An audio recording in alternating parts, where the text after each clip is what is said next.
म्हण आहे की अंथरूण पाहून पाय पसरावेत.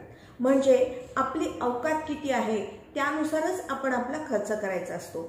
एक आपल्याला अगदीच सुरुवात आपले छोटंसं व्यवसाय आहे आणि आपण जर त्याची खूप मोठे ॲडव्हर्टाईज करण्यामध्ये जर आपण आपला सगळा पैसा घातला असेल तर आपल्याला भांडवल कमी पडेल, गुंतवणूक कमी पडेल आणि त्यातून आपल्याला जो काही नफा मिळेल तो सगळा आधीचे कर्ज फेडण्यातच आपल्याला निघून जाईल. त्यामुळे आपण आपलं अंथरूण पाहावं आणि त्यानुसारच आपले हातपाय पसरावे. जे काही नफा आपल्याला मिळाला आहे तो आपण कशा पद्धतीने गुंतवत आहोत त्याच्यावरती आपण नक्कीच लक्ष केंद्रित केलं पाहिजे.